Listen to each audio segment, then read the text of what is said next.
বিপদ পরীক্ষা আল্লাহ আমাদেরকে দেয় পরীক্ষা করবার জন্য, ঠিক কি না? বিপদ আল্লাহ আমাদেরকে দেয় আমাদের কোমরগুলোকে সোজা করবার জন্য, আমাদের পায়ের নিচের মাটিকে শক্ত করবার জন্য, প্রতিকূল পরিবেশে নিজের অবস্থানকে শক্তভাবে জানান দেওয়ার জন্য। চিল্লায় বলেন ঠিক কি না?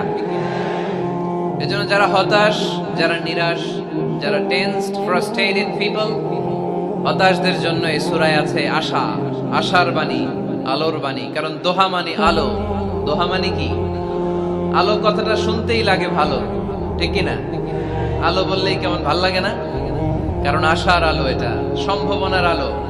অন্ধকার দেখলে বাচ্চারা ভয় পায়, আলো দেখলে বাচ্চারা ভয় পায়। এজন্য আমরা অন্ধকার চাই না, আমরা চাই আলোর পথ। এই কোরআন এসেছে আমাদেরকে আলোকিত করতে, ঠিক কি না?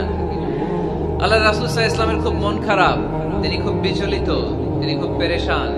আল্লাহ রাসূল সাল্লাল্লাহু আলাইহি ওয়াসাল্লামের পেরেশানি দূর করার জন্য সান্ত্বনার বাণী হিসেবে আল্লাহ তাআলা এই সূরাটা আল্লাহ রাসূলের জন্য ডেডিকেট করে নাজিল করেছেন। চিল্লায় পড়েন সুবহানাল্লাহ।